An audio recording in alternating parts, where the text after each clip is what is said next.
halkan aynu dhex joogno waa bartamaha magaalada Cadaado maanta waxaynu in la wadaagaynaa sheekooyin ka duwan warbixinadii aynu soo gudbin jirnay haddaba maalmihii la soo dhaafay hadii aad maqlaysa ayax fara badan oo laga cabanayo deegaanada Galmudug gaar ahaan gobolada dhexe ama gobolka Galgaduud maanta waxaynu in la wadaagaynaa ayaxii oo laga cunayo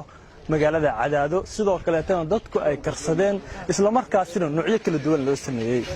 haddaba ayaxa ayaa Soomaaliya horay waxa uga jiri jiray inaysan dadku isticmaali jirin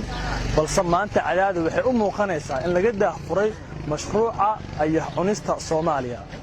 waxaanu in la wadaagaynaa muuqaalkan soo socda oo ku saabsan ayaxii oo la karinayo sidoo kale dadka qaarkood ay cunayaan isla markaasna waxaynu in la wadaagi doonaa dhadhanka ayaxa sida uu yahay markii la cuno iyo sheekooyin la xiriira nala daawada muuqaalada soo socda hadda waxaynu joognaa mid ka mid ah xaafadaha magaalada Cadaado kaasi oo dhawaan lagu diyaarinayo karista ayaxa waxaan ku tusi doonaa habka loo diyaarinayo sida loo karinayo iyo isla markaasina qaabka loo sameeyo halkan waxa ku shidan ama aad arki kartaan waa burjikadii halkan waxa ku jira ayaxii oo wili nool qaarkood waa diyaarsan yahay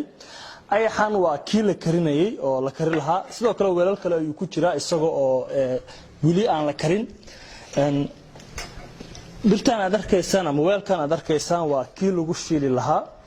dabcan birna waa la iskor saarayaa waa la karin doonaa kadibna waxaan arki doonaa markii la kariyo qaabka uu noqon doono sidoo kale sida loo karinayo ma la shiilaya ma biyo baa lagu karinaya ma si kala loo sameeynaya dabcan la arka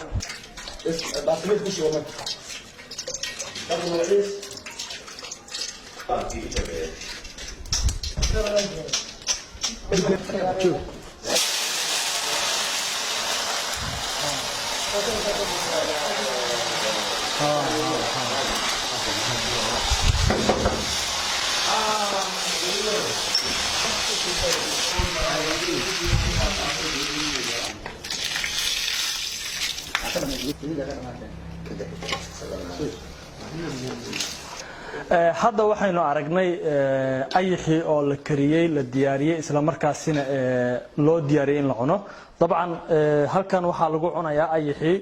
isaga oo la soo diyaariyay dabcan la soo shiilay waxaad arki kartaan isagoo sidii hilibkii ama qudaartii oo kale lagu cunayo dhalinyaradan ayaa cunaysa iyo asxaab kala duwan runtii dhadhankiisana waa laga sheekay doonaa markii la cuno maanta waxa weeye waa maalin barwaaqo wax manaha cunaynaa wax manaha maxaan ku radaa aan maanta aad ugu bognay waa ayaxii waxa weeye wax manaha oo shalay noo yimid maantana waan ku quraacnay waan ku qadaynaynaa waa manaha maxaan ku radaa kaala iska arag waa malayg waa ka macaan yahay waxyaabo badan oo manaha dawo u yahay كل أنا قد وحنا عنا يا دبر حنون يدي كركان عنا يا ساكس أنا بالله وح وين باندري ما هي وحوي كذا كلا إسكارك أنا بريس كمل لو عنا وحاب منها معن كنا هذا أم كتر لها إن سوى منها مقاعدها هي اللي كريو أصحابنا عنا وحوي قفوا منها معن كنا سيبوا عنا هيا ومنها معن كنا بارك ودا وجود السلام عليكم ورحمة الله لأن كيس آدي معي هاي بارك منها معن كنا هذا بالله كبركت كرفته ولغانا كرفيسا وحاول قارك دبت كجريسا مدح iyo xamadka cunaysa wuxuu u dhamaya si macaan oo aan heer saraca dabcan ayaxan ayaan ka sheekeynay warbixintan aynu ku soo qaadanaynay waxaad arki kartaan ama horna aad u soo aragteen ayaxa oo dabcan la karinayo la diyaarinayo la cunayo waa markii ugu horeysay waayahan dabcan inta loo yahay oo ayax laga cuno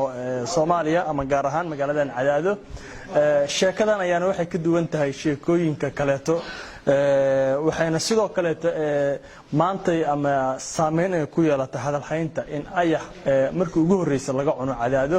xilli waayahan laga cabanaya ayaxu inuu xaaluf ku hayay deegaanada miyiga ah dadka ay ka soo cabanayaan inuu waxyeeleeyay dhinaca naqa ama geedaha hase yeeshee hadda waxa moodaa in loo jihaysanayo dhinacii kaleeto ah in ayaxii sidaan loo karsanayo la cunayo dadkuna ay soo dabanayaan